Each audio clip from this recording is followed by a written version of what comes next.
Marcos, capítulo 3. Amém?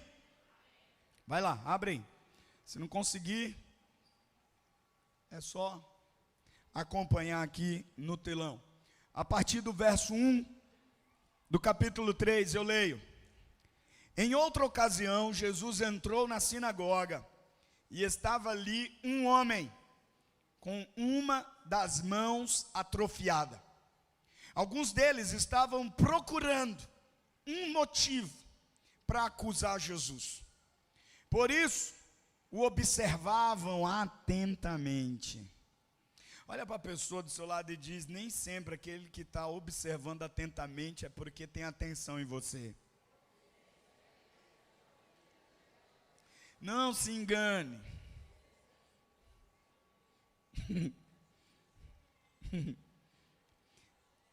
Por isso, o observavam atentamente para ver se ele iria curar esse homem no sábado. Jesus disse ao homem da mão atrofiada: levante-se e venha para o meio. Depois Jesus lhe perguntou: o que é permitido fazer no sábado?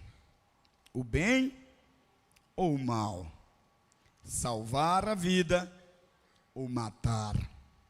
Mas eles permaneceram em silêncio, irado. Calma aí, Jesus. Calma aí, Jesus. Jesus o quê? Jesus o quê, irmão? Fala, não é o Jesus às vezes que eu vejo em alguns quadros por aí.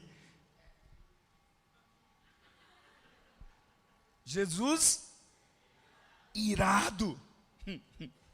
Olhou para os que estavam à sua volta e profundamente entristecido por causa do coração endurecido deles, disse ao homem: estenda a mão. Estenda a mão. E aquele homem a estendeu, e ela foi restaurada. Então os fariseus saíram e começaram a conspirar com os herodianos contra Jesus, sobre como poderiam matá-lo. Até aqui.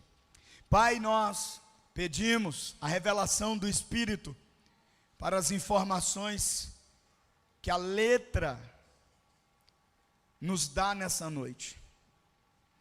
Precisamos mais do que informação, mais do que detalhes escriturísticos. Precisamos da ação do Espírito Santo para trazer ao nosso coração e à nossa mente a revelação que muda, que transforma, que impacta e que gera frutos para a tua glória. Em nome de Jesus, nós oramos. Amém, amém e amém. Eu quero começar fazendo uma pergunta. Você já teve alguma coisa em sua vida que um dia funcionou e parece que ultimamente não está mais funcionando? Eu não estou falando da sua máquina de lavar, eu não estou falando da sua TV, eu não estou falando do seu computador, do motor do seu carro, eu não estou falando da sua moto. Eu estou falando de coisas reais, como por exemplo, um dia esse relacionamento funcionou, mas agora não está mais.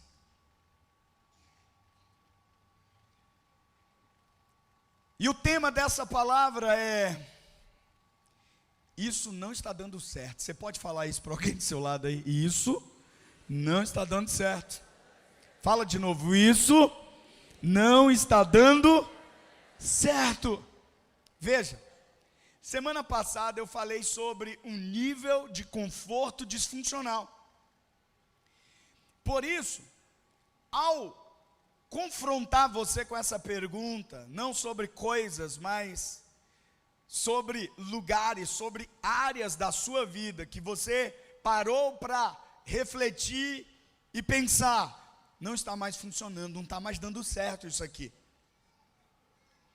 E às vezes, a gente tem dificuldade de refletir sobre isso, porque para nós é mais fácil permanecer na escravidão familiar do que abraçar a liberdade desconfortável de recomeçar, de reconstruir, de restaurar, de realinhar, de refazer.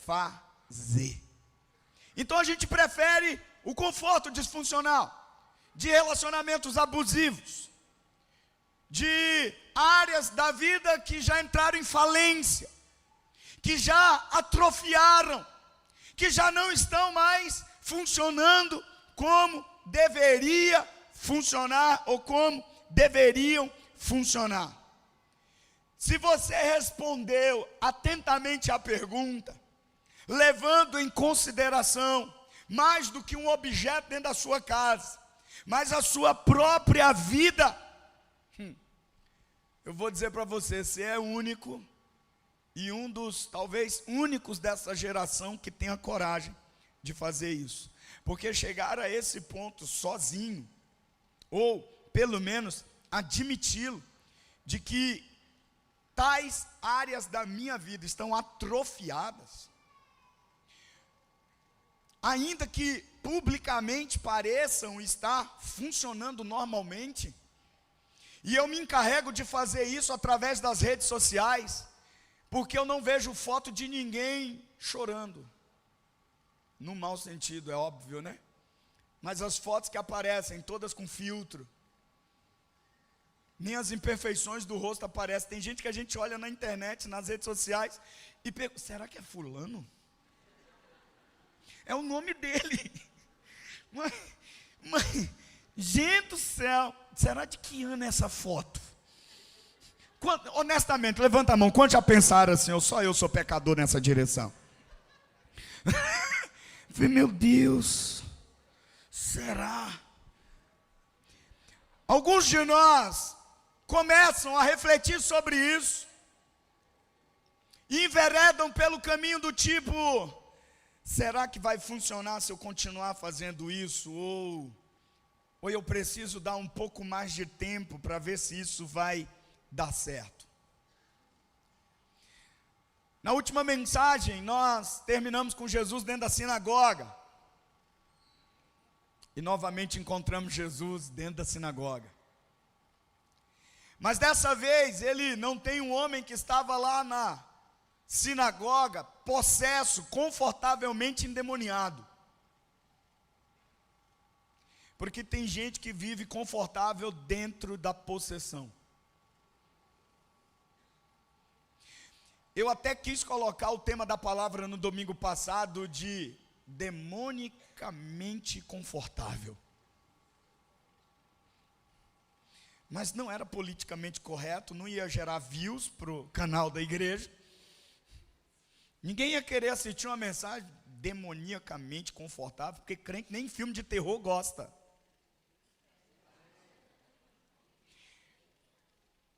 Mas encontramos Jesus agora, novamente dentro da sinagoga.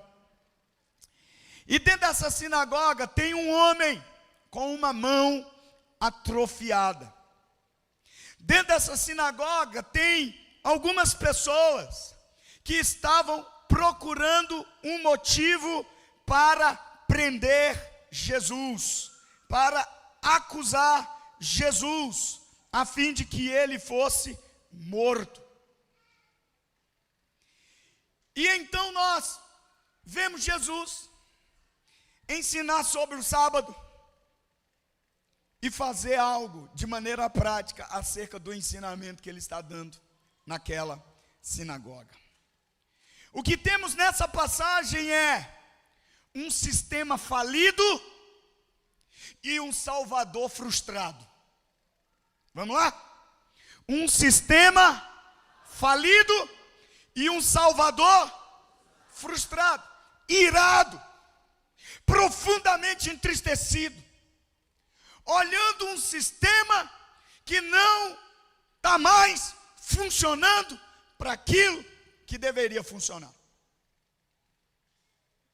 Daí vem o tema da palavra. Isso não parece estar dando certo. Isso não parece estar funcionando. E o que exatamente preenche esse vazio, essa lacuna, esse espaço entre um sistema falido e um Salvador frustrado? É exatamente um homem. Diga assim, um homem. Fala mais alto, um homem. Vamos lá para sentar, um homem. Vamos mostrar para os amigos visitantes aqui, um homem. Desse jeito, um homem. É o que preenche esse espaço entre um sistema falido e um Salvador irado, profundamente entristecido.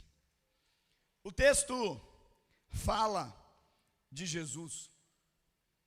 O texto começa nos apresentando Jesus. E o que vem em seguida fala de um homem, e a gente poderia esperar um homem com patrimônio líquido de milhões, um homem com uma capacidade musical incrível, um cantor famoso, um homem que é uma estrela no esporte.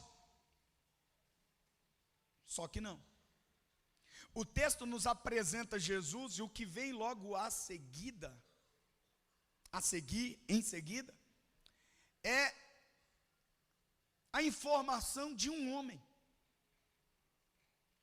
Não um homem com uma conta bancária boa, com uma capacidade musical, artística, um homem importante, um atleta, mas um homem com uma situação. Diga assim, um homem com uma situação.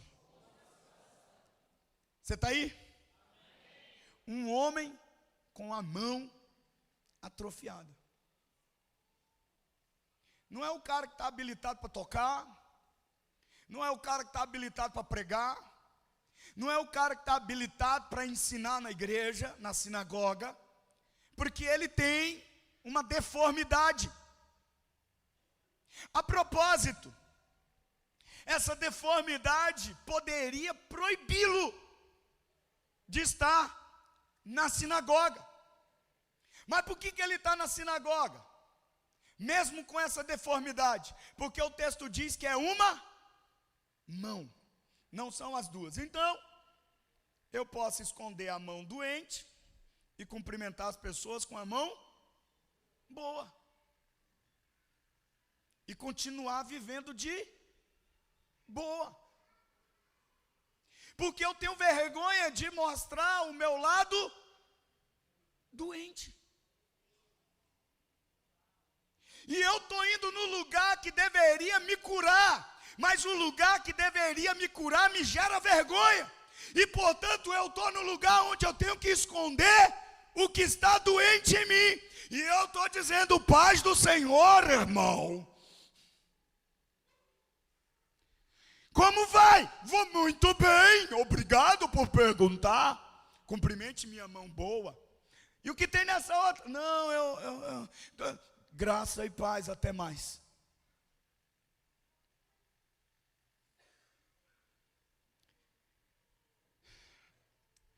E esse é o problema, irmão, que Jesus confronta aqui. Alguns hoje à noite estão como esse homem, escondendo sua deformidade. Alguns outros estão vivendo dentro de um sistema que alimenta exatamente essa situação que esse homem está vivendo. Você está aí, irmão, sim ou não? E de repente, aquele homem na sinagoga, com a mão escondida, vai para mais um sábado. E Jesus diz assim, ei, você... Quem? Eu? Levanta a mão. Não. Levanta a mão. Essa não. A outra. E ele não levanta. O que ele faz? Jesus chama para o centro. Irmão, presta atenção. Jesus não quer te envergonhar. Jesus quer te curar. Mas ele não pode te curar enquanto você viver preso na vergonha daquilo que tem te oprimido. Você está aí? Jesus chama para o centro e diz assim: vamos caminhar pela liberdade? Vamos mostrar o que está errado aí? Você está me olhando assim com a cara de, eu não estaria lá nessa situação. Você quer que eu chame o Espírito Santo para mostrar o que você fez essa semana? Para mostrar a sua mão torta? Para mostrar a sua mão mirrada? As fotinhas da internet não vão dizer nada não, mas o Espírito Santo que te acompanha vão te chamar para o centro e vai dizer: está na hora de mostrar essa mão atrofiada. Para de me olhar com essa cara de acusação. Fala isso aí para a pessoa do seu lado. Para de olhar para ele assim, com essa cara de religioso. Dizer comigo não. Parece cruel Jesus chamar aquele que queria se esconder e chamar para o centro. Ei, vem cá. Você passou a semana inteira vendo a pornografia? Vem cá, deixa eu dizer para todo mundo aqui. A mãozinha atrofiada na pornografia. Você que fez propina, fez negócio errado, disse que era, mas não era, vem cá para o centro. Porque enquanto você não vier e ter coragem de mostrar, eu não posso te curar. Igreja não poderia ser esse lugar onde as pessoas têm vergonha de mostrar o que está errado na vida delas. Igreja deveria ser o lugar onde nós teríamos total liberdade e confiança para dizer: está aqui minha mão mirrada, está aqui minha mão que não consegue trabalhar, está aqui minha mão que não consegue produzir, está aqui minha mão que tem me envergonhado, está aqui meu vício, está aqui minha mentira, está aqui meu caso amoroso, está aqui minhas apostas, meus jogos ilegais, está aqui minha grosseria, está aqui tudo que me aprisionou, está aqui, está aqui. Mas a gente até se arruma bonitinho e vem para a igreja. Alguns mais religiosos até levantam a mão na hora da música, a boa.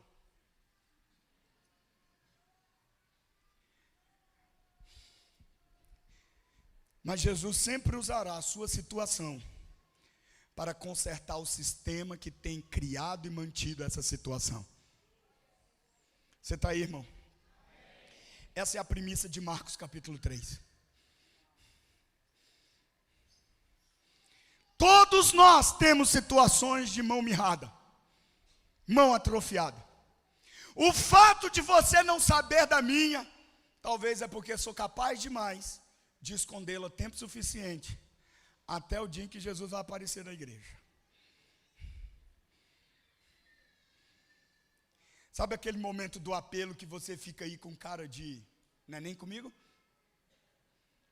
É para aquele ali, ó, passou a semana inteirinha fazendo o que deu errado. É ele que tem que ir lá na frente, eu não. Eu tenho pagado minhas contas em dia. Eu tenho feito tudo certinho, não atropelei velha nenhuma no trânsito.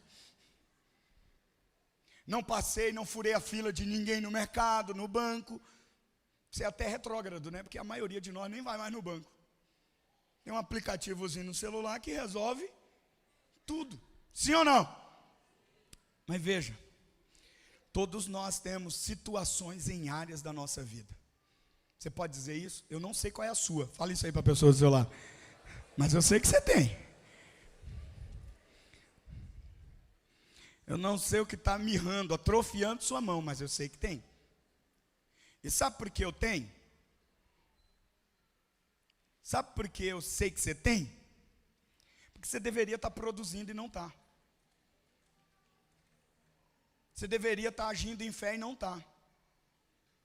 Você deveria estar quebrantado e não está.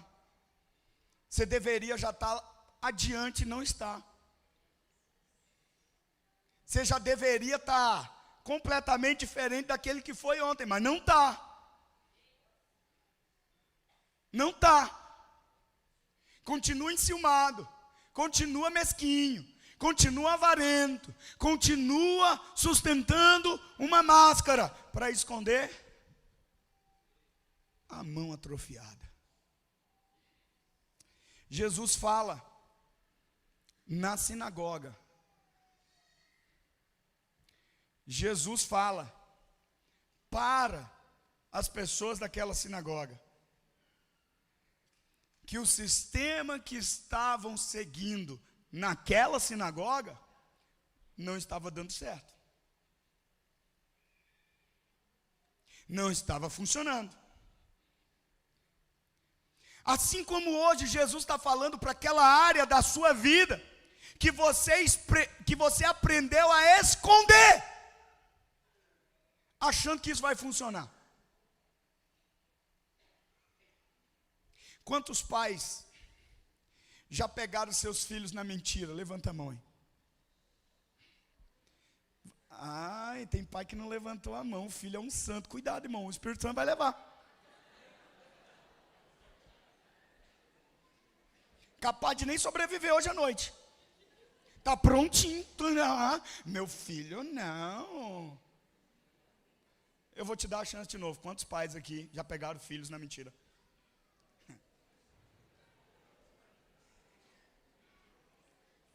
Veja. Quando você apertou aí e diz assim: por que você escondeu? Ele falou: eu tive medo. Espera aí, se ele tem medo, o sistema está falido. Ele não tem que ter medo. E aí ele esconde esse medo, dizendo que tem medo da consequência. Tem medo do chinelo. Tem medo do cinto. Tem medo de perder o celular, o videogame.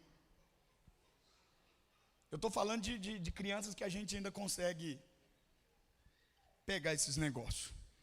Aí chega uma determinada idade que a gente não tem mais o que tirar. Vai tirar o quê? O cinto da cintura e dá-lhe de novo.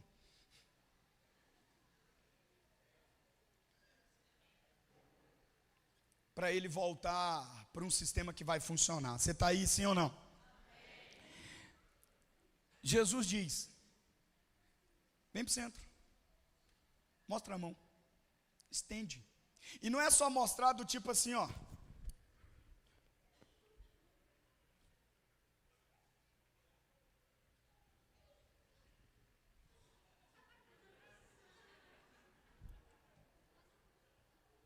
Quer ver de novo? Não. Estende. Mostra. Todos têm que ver. Porque se todos não verem a mão mirrada, não vão glorificar pela cura da mão boa.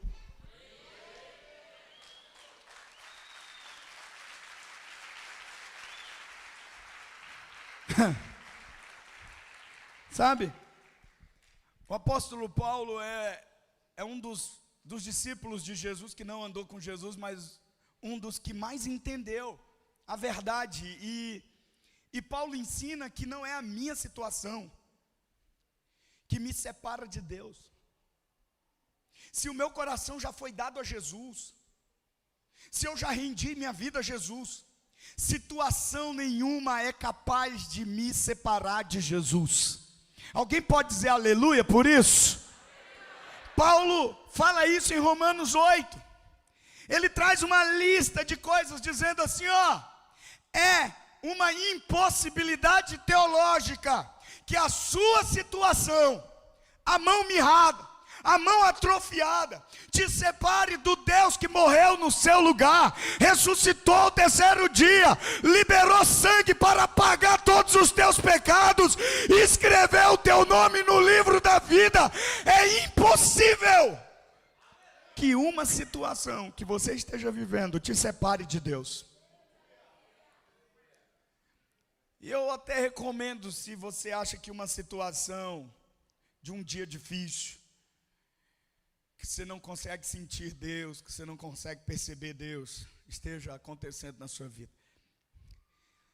Em Romanos 8, a partir do verso 31, você encontrará uma lista de situações que Paulo diz, não podem e não têm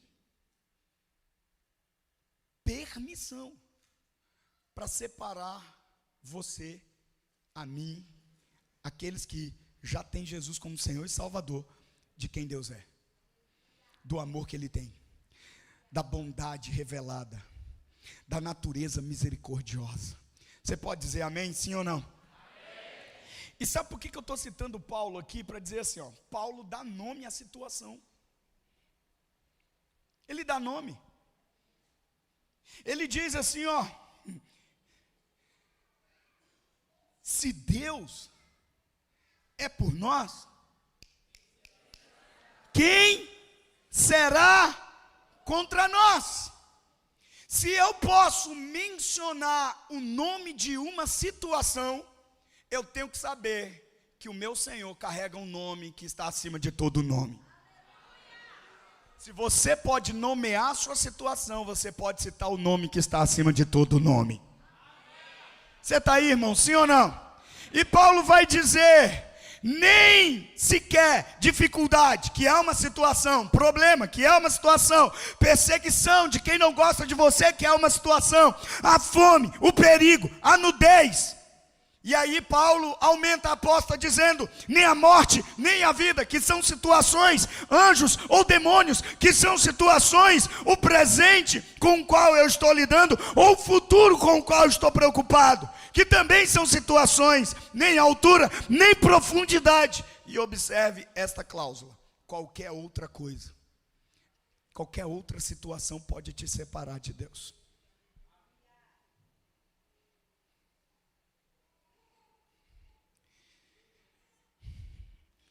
Se você pode nomear uma situação, você pode citar o nome de Jesus que está acima dessa situação. Você pode citar o nome de Jesus que carrega uma graça maior, um poder maior. E não importa o que você fez, não importa o que disseram a você, não importa o que você perdeu, não importa para onde você está indo, não importa onde você veio, porque essa situação é só uma situação. Você pode dizer isso? É só uma situação. Vamos lá, irmão, eu quero que você me acompanhe. Diga, é só uma situação. Diga de novo, apenas uma situação. Empurra alguém aí para acordá-lo e diz, apenas uma situação. A sua situação é apenas uma situação. Não é você, não é sua identidade. A Bíblia diz, um homem com uma mão mirrada. Um homem com uma mão atrofiada. Um homem com um problema. Não é um homem problemático. Eu vou dizer de novo. Que a Cris não entendeu. A Bíblia diz um homem com a mão atrofiada. A Bíblia não diz que o homem estava atrofiado. Um homem com um problema é diferente de um homem problemático. Ele tem uma situação, ele não é a situação que ele está vivendo. Você está aí, irmão? Alguém se divorciou, mas o divórcio não é você. Alguém está lidando com um vício, mas o vício não é sua identidade. E por que nós sabemos disso? Porque Marcos chama esse homem, não pelo seu problema, mas o chama de um homem com uma mão atrofiada. Ele é um homem com problema, mas o problema não é o homem. E onde está o problema, pastor? Não é a mão do homem, não é a mão atrofiada do homem que é o problema. O problema é o coração das pessoas que atrofiou. Você está aí, irmão? Uma coisa é ter a mão atrofiada. Outra coisa é ter o coração atrofiado. Você vem no culto, se expõe ao louvor, alguém ora por você, alguém põe a mão no seu ombro, alguém te serve o pão, te serve o cálice, alguém diz, repete isso, confessa isso, recebe pela fé isso, e você continua não com a mão mirrada, mas com o coração atrofiado, endurecido, não crê mais, não acredita que pode mudar, não acredita mais que essa situação pode ser revertida, não acredita mais, não tem mais esperança, porque não é a mão o problema daquela geração, é o coração, porque estavam dentro de um sistema falido. O problema da nossa geração não são as dificuldades físicas, mas os corações endurecidos, que a gente vem culto após culto, e continua sendo dominado pelos pecados que já foram vencidos na cruz do Calvário, continua sendo dominado pelos medos que já receberam remédio do Salvador, continuam sendo dominados por toda a deformidade que a cruz consertou.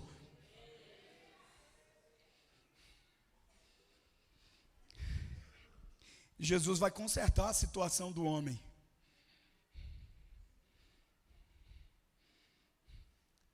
Mas antes de consertar a situação, ele precisa consertar o sistema que gerou a situação. Você vê o homem entrando com a mão mirrada, com a mão atrofiada, mas você vê o homem saindo com as duas mãos aptas para o trabalho. Jesus muda a situação do homem. Fala isso para a pessoa do seu lado. Jesus veio hoje aqui mudar a sua situação. Vai, declara, Jesus veio mudar a sua situação.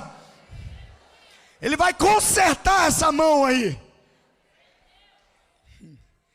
Mas veja, antes de Jesus consertar a situação,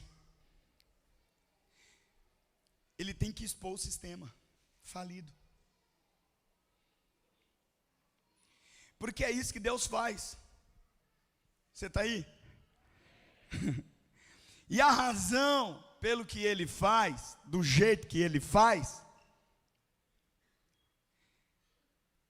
é porque se ele conserta a situação, sem consertar o sistema que gerou e alimenta a situação, você vai ter 7 outras novas situações em outras áreas da sua vida. Porque o sistema não vai te abandonar enquanto Jesus não consertá-lo também. Então, enquanto você está aqui pensando nessa mão atrofiada, nesse coração atrofiado, Jesus está pensando naquilo que está mantendo isso na sua vida. Jesus está pensando naquilo que está alimentando, fortalecendo isso em você. E antes dele dizer para você, estende a mão porque eu vou te curar, ele precisa expor esse sistema.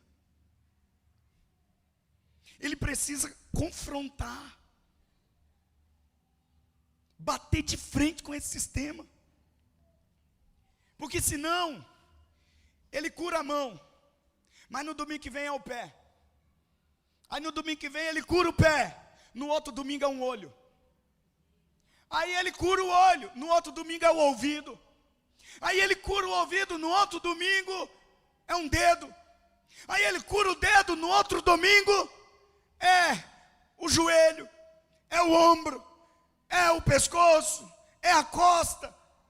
Ele não é apenas um Deus das situações, ele é um Deus que se aprofunda nas causas para mudar todo o sistema que está gerando a situação que você está vivendo.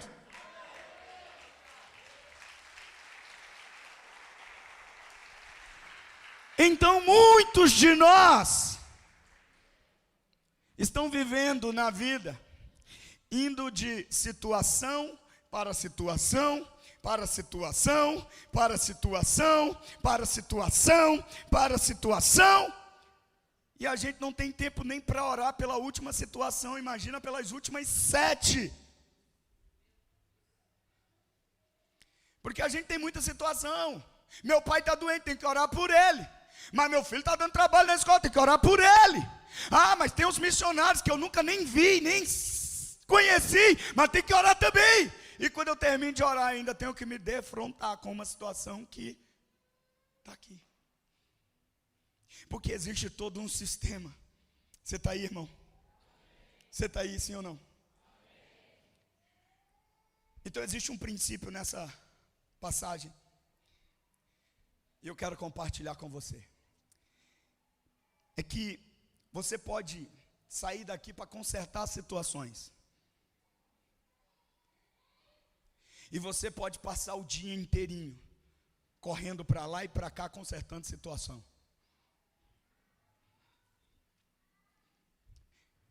Mas essa correria para lá e para cá, tentando consertar a situação, só está fazendo uma coisa na sua vida. É te enfraquecendo na capacidade de tomar a decisão, de deixar na mão daquele que muda o sistema, consertar o sistema. Porque olha para mim, saber que algo não está dando certo, não está funcionando, e muitas pessoas são boas nisso, são boas em perceber o que não está certo, são boas em perceber que aquilo não está funcionando. Mas você está aí comigo, sim ou não? Uma coisa é passar o dia inteiro dizendo para os outros o que está errado. Outra coisa é passar o dia inteiro consertando aquilo que está errado. Tem muita gente passando o dia inteiro dizendo o que está errado, mas não está fazendo nada para consertar o que está errado. Pergunta para a pessoa do seu lado: é você, Judas?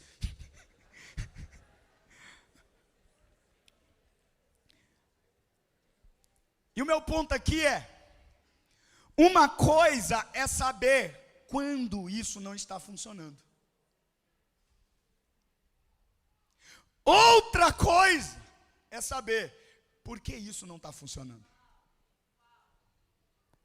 Então, todos nós aqui somos bons em dizer quando isso não está funcionando.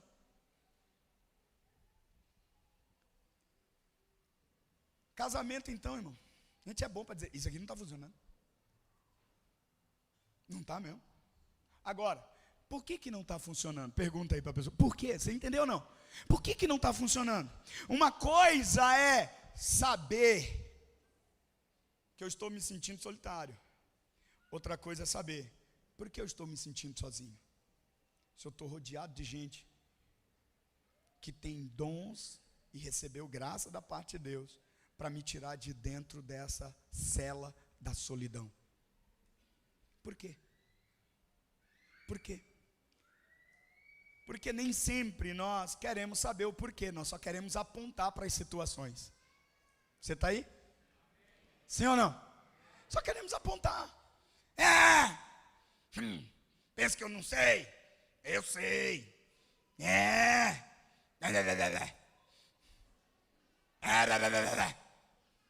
E a gente sempre quer apontar o dedo para as situações. Mas Deus, através das situações, quer denunciar o sistema que tem alimentado essa situação na sua vida.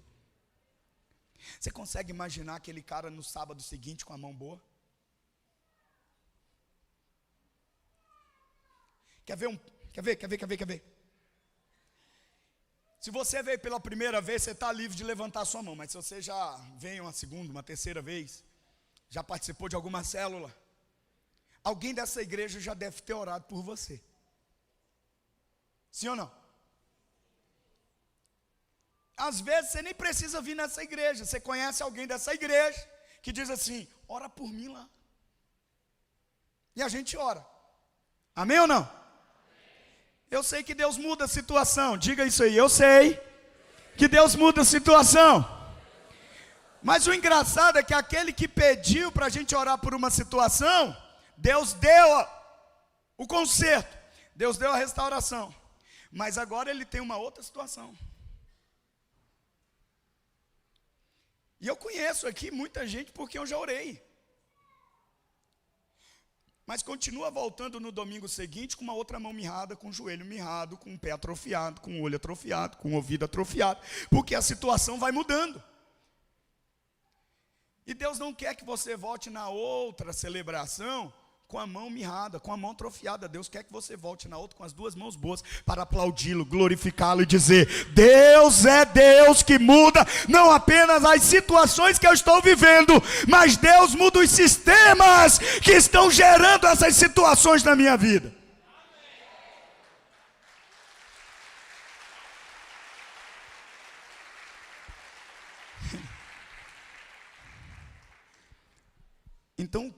era o sistema daquela igreja? Eu vou te dizer 3 coisas. Primeiro, pessimismo. Você conhece gente pessimista? Fala isso aí para a pessoa do seu lado. A primeira coisa que Jesus ia mudar no sistema daquele povo, além da situação daquele homem, era o pessimismo. Irmãs, olhem para mim. Deus está mudando a situação do marido de vocês. Algumas deveriam até dar uma oferta maior nessa igreja. Outras deveriam vir para servir aqui, ficar 24 horas aqui. Mas veja, se Deus não mudar o sistema familiar, seu marido vai apresentar uma outra situação.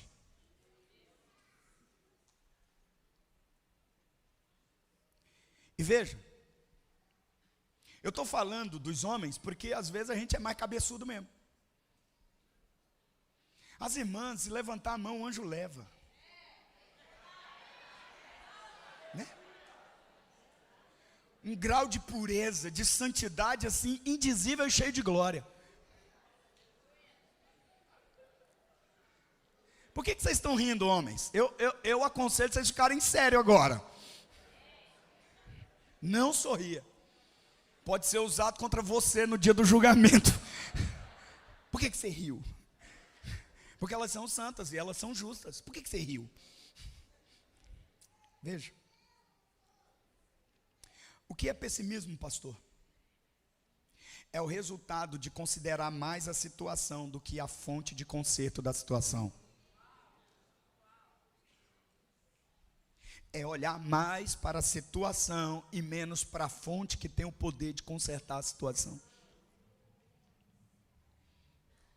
Pessimismo é o que cada um de nós faz ao olhar para a vida. E o resultado disso é se sentir sobrecarregado. Por quê? Porque todas as vezes que deixamos de olhar para a fonte e olhamos para as situações, e assim a Bíblia não diz para nós não olharmos para as situações. A Bíblia diz que devemos olhar para as situações, mas levantar os olhos acima dos montes, porque o nosso socorro vem do Senhor. O problema é que a gente não está levantando os olhos. Você está aí? E todos nós somos culpados disso aqui. Todos.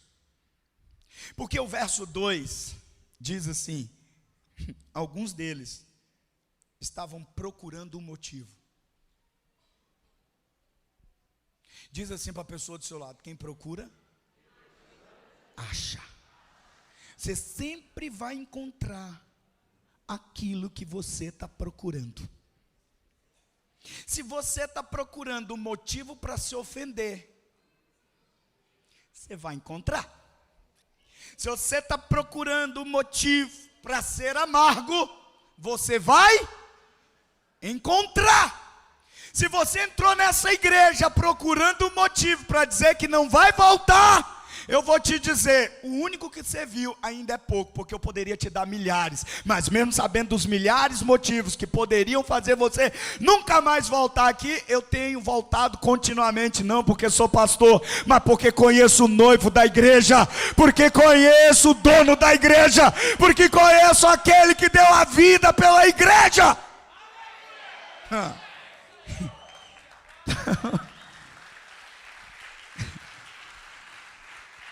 Eu sei que nessa multidão toda aqui, alguns talvez estejam procurando no som, na roupa das pessoas, no jeito das pessoas.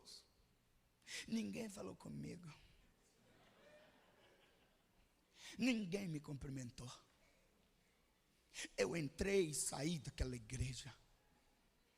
Irmão, sabe, vai chegar o dia talvez, mas ainda não é esse dia, de dizer assim: naquela igreja só tem rico.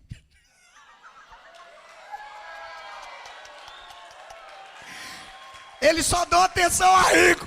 Meu irmão, aqui ninguém ainda é, mas vai ser em nome de Jesus. Mas se você entrar aqui procurando um motivo para nunca mais voltar, você vai achar. O pessimismo daqueles caras é que eles estavam diante daquele que é a fonte da vida, diante do Salvador, diante daquele que é Deus, diante daquele que realizaria o milagre, procurando um motivo.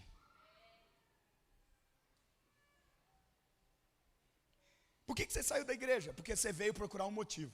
Está vendo? Pastor falou na mensagem de mim. Irmão, tu pensa que tu é o quê? 700 pessoas aqui, tu acha que o Espírito Santo vai dizer assim para mim, vai para o secreto. Eu quero que tu se levante naquele domingo lá, para falar especificamente para aquele cabeçudo lá. E ó, é essa palavra, foi isso que ele fez a semana inteira. Mas o Espírito Santo vai denunciar o sistema que está mantendo sua situação, sim ou não? Agora, se você entrar aqui procurando um motivo, você vai encontrar. O pastor dessa igreja é um motivo. Irmão, comigo não tem como andar na parcialidade, na neutralidade. Ou o cara me ama, ou o cara me abandona. Nossa, a risadinha aí. Isso é verdade. Eu não faço questão de diplomacia. Estava hoje no café da manhã ali. Chamei um irmão para orar. Dei a palavra para o William, dar as orientações. E o William falou, podem servir o café. E eu estou caminhando tranquilamente para a mesa. E de repente me pula na minha frente um intrometido. Irmão do céu. No impulso, nada, foi porque eu quis mesmo. Falei, mas que miserável. Eu só fiz assim, tum na costela do cidadão. Todo mundo olhou, eu olhei. O meu café saí de boa. Ô louco, que o pastor bate nas ovelhas. Você precisa saber mais do que eu faço, além de bater nas ovelhas aqui. Já quebrei o pé de uma. É?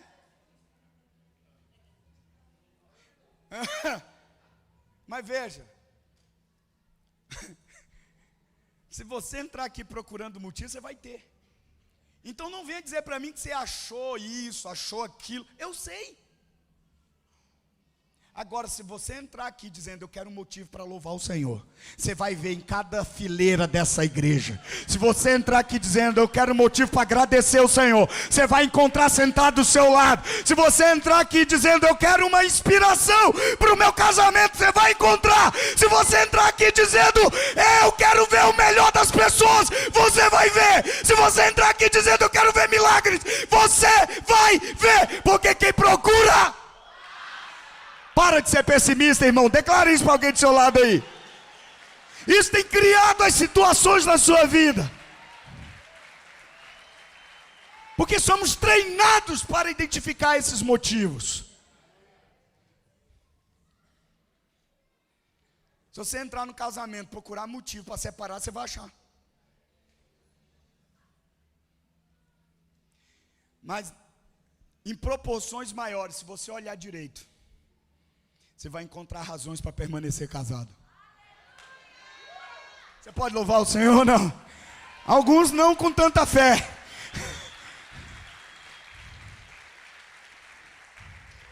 Sabe? Eu encontro as pessoas dizendo, amanhã eu tenho que ir para o trabalho de novo. Ninguém se importa comigo. Ninguém me aprecia. Ninguém fala comigo. Ninguém me nota. Ninguém me manda mensagem. Ninguém gosta de mim. Adivinha o que vai acontecer? Essa pessoa vai ficar surpresa de chegar num lugar e ninguém cumprimentá-la. E ela vai dizer, tá vendo? Claro, você profetizou a madrugada inteirinha. Amanhã ninguém vai falar comigo. O que me surpreende é a sua surpresa com o cumprimento da sua autoprofecia. E sabe o que me surpreende mais? É você ficar de mimimi quando você mesmo pavimenta o caminho do mimimi na sua vida. Para de ser pessimista. Fala sorrindo para a pessoa do seu lado. Para de ser pessimista. Amém ou não? Segunda coisa que alimentava aquele sistema, preconceito.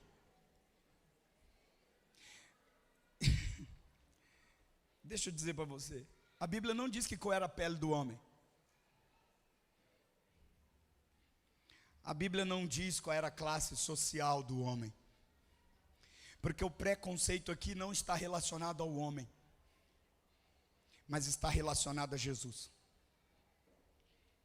Você está aí, irmão? Sim ou não? Sim ou não? Esse preconceito que eu vejo aqui nesse texto é direcionado a Jesus. Porque aqueles homens tiveram a oportunidade de testemunhar um milagre. Mas ao invés de ser uma testemunha, eles quiseram ser um juiz. E todos os dias que eu e você acordamos, nós temos a oportunidade de testemunhar o poder da ressurreição. Amém? Amém? Ao nosso redor, na nossa própria vida. Mas também temos a oportunidade, que não é nada agradável, mas a situação coloca, de sentarmos no banco do juiz, na bancada do júri. E o preconceito aqui é estabelecido quando você já decidiu como Deus pode abençoar alguém, quem Deus pode abençoar e quando Deus pode abençoar. Porque, irmão, fala sério, não dá raiva de ver Deus fazendo algumas coisas na vida de alguns que você diz assim, tinha que descer o chicote na vida desse miserável. Fala quem nunca pensou isso, levanta a mão, quem nunca pensou, seja bem-vindo. Viu? Todo mundo já pensou. Por que Deus está abençoando esse cara? Ele não merece. Ele não merece. Ele merecia o fogo. Ele merecia o Senhor pegar a cabeça dele, bater na pedra, quebrar o dente dele. Ele merecia. Não vejo razão nenhuma do Senhor abençoar esse cara. Não vejo razão nenhuma. Sabe o que é isso, irmão? É um pré-juízo de quem Deus é, do que Deus pode, para quem Deus pode. Você está aí? O autor da vida estava bem na frente deles. Mas por causa do preconceito, eles procuravam um motivo para matar aquele que queria dar vida. Tem muita gente tentando matar aqueles que Deus está enviando para abençoar. Você está aí, irmão? Sabe, posso falar? Eu não vejo as pessoas falarem, e eu aconselho, eu atendo no gabinete pastoral, eu atendo na clínica de psicologia, e nada contra. Mas eu não vejo ninguém se levantar com tanta veemência contra professores que seguem uma linha marxista cultural. Eu não vejo ninguém indo nessa escola e tirando seu filho de lá e levando para outra escola. Mas quando o pastor fala algo que não caiu bem, não que o pastor falou mal, porque eu nunca falo mal. Diz amém, Júlia? Amém, glória. Mas vou sair da igreja. Veja, você está saindo de debaixo da cobertura de alguém que tem o poder de liberar cura sobre sua vida. Eu não sou o santo perfeito, eu sou um santo lutando contra o pecado. Eu ainda perco a paciência no trânsito. Por que você está me olhando assim? Se eu andar 3 horas com você, eu vou arrancar de você confissões que você não teria confessado, nem mesmo para o seu cônjuge. Um dia sentei com um rapaz, eu só perguntei assim, e daí? Eu queria saber uma outra coisa, irmão, até chegar na coisa que eu queria saber, ele falou que roubou a galinha, matou o galo, estrupou, roubou, assassinou. Aí chegou, eu falei, não queria saber nada disso, só queria saber, como é que está isso aqui? já era. Mas cuidado para não perder o perfume por causa do frasco. Algumas bênçãos que Deus está mandando para você não vão vir bem embaladas. Fale isso para a pessoa do seu lado. Atende bem aos carteiros do céu na sua vida, irmão. Quer ver? Vou dar um outro exemplo. Quantos homens aqui já oraram por sabedoria, pedindo sabedoria? Levanta. Homem aqui, homem que pediu para Deus. Deus, me dá sabedoria. Aí Deus resolveu dar. Como? Através da mulher.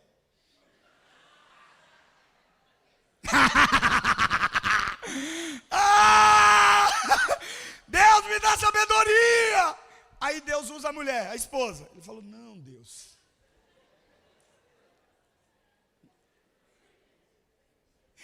Sabedoria vai embora, porque você rejeitou o caminhão que trouxe a sabedoria.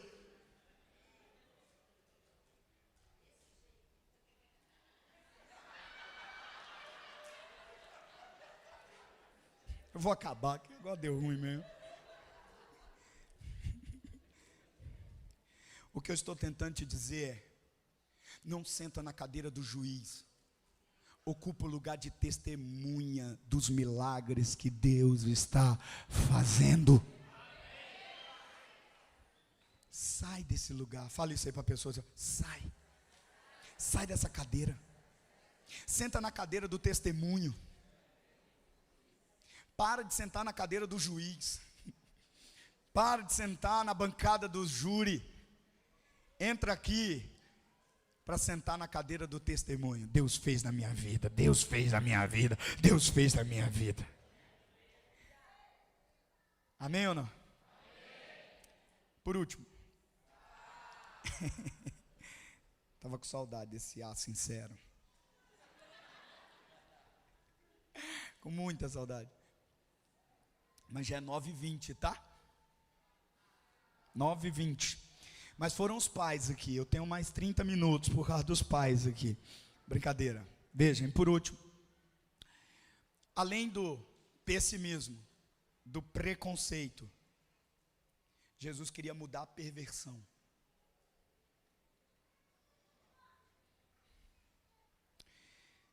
Eu sei que quando essa palavra é ouvida, todas as vezes a gente a liga à área sexual.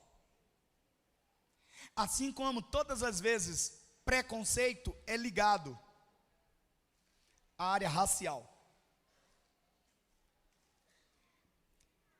Mas, nesse texto, eles estão pervertendo um dom que Deus deu.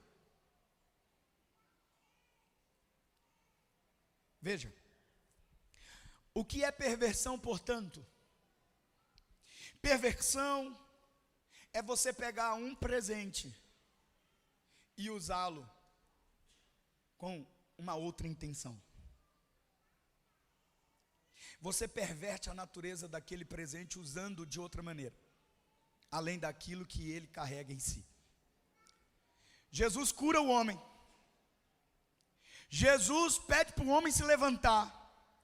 Jesus chama um homem para o meio, cura o homem, só que o cura em um sábado. E sábado era proibido trabalhar para o judeu. Era proibido. Porque o que os mestres da lei fizeram com esse presente de Deus? Eles criaram centenas de preceitos proibitivos. Por exemplo, se você tivesse que sair da sua casa e ir para a padaria, a distância não poderia ultrapassar 1.999 passos. Porque se você estivesse dando 2.000 passos, você estava trabalhando e, portanto, quebrando o sábado. Se você adoecesse, tivesse que ir para o hospital, além dos 2.000 passos, quebrou o sábado. quebrou o sábado. O preceito do sábado, não do sabatismo, do adventismo, mas o preceito do sábado é bíblico, não é um dia, é uma pessoa. O sábado para o cristão não é o final de semana. O sábado para o cristão é Jesus Cristo de Nazaré. Porque em Jesus podemos descansar de obras que nós nunca poderíamos realizá-las. Você está aqui, irmão? Então olha para a pessoa e diz: o seu sábado é Jesus. Portanto, não é um dia. Você pode ter seu sábado todo dia. Você pode descansar no dia que escurece, no dia que nubla, no dia que houve a má notícia, no dia que o carro quebra, no dia que a luz apaga, no dia que a farinha acaba, no dia que a enfermidade chega, porque o nosso descanso é uma pessoa, é Jesus. Quantos podem celebrar a Deus aqui, irmão?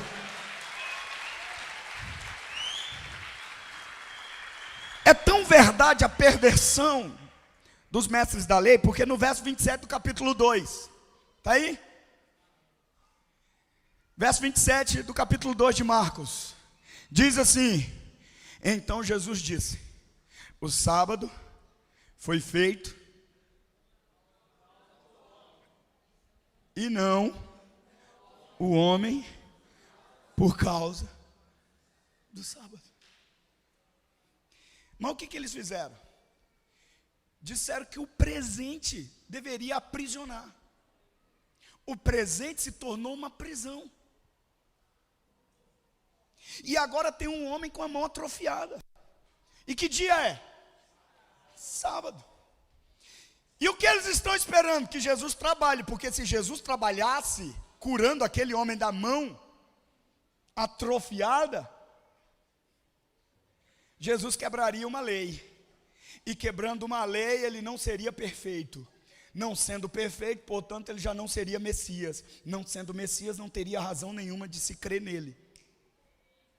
Mas pastor, Jesus curou o homem. Amém? Amém? Amém? Curou. Mas Jesus tocou nele? Jesus não trabalhou. Jesus liberou a palavra. Seja curado. Quem estendeu a mão? O homem. Quem curou? Jesus. Como? Com uma palavra. Jesus está liberando presentes através de uma palavra hoje à noite aqui. Vamos ficar em pé, irmãos?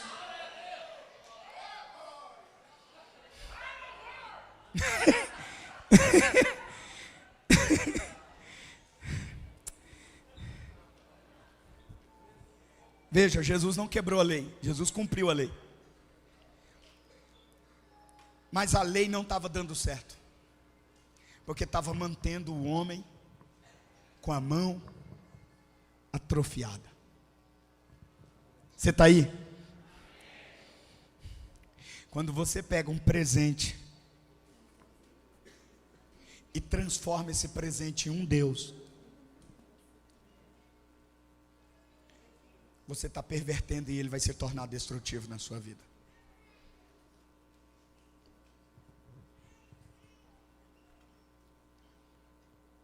Estamos falando de sábado, mas vamos falar de sexo? Porque começa com a mesma letra? Sexo foi o presente que Deus deu para nós dentro do casamento.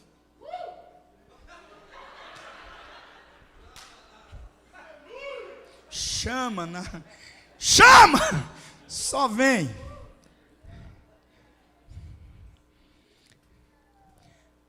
Mas o diabo tem gerado prisão, ajudando você a perverter esse presente.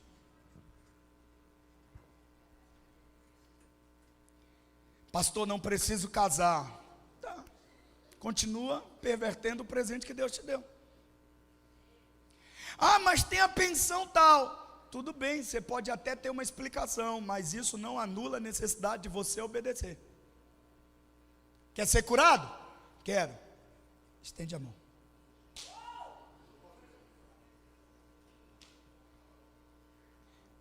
E por último, para a gente cantar.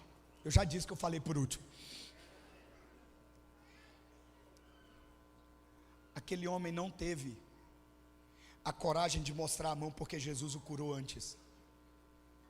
Ele teve a mão curada, porque teve coragem de mostrar a mão doente. Tem muita gente aqui esperando Jesus fazer para poder obedecer.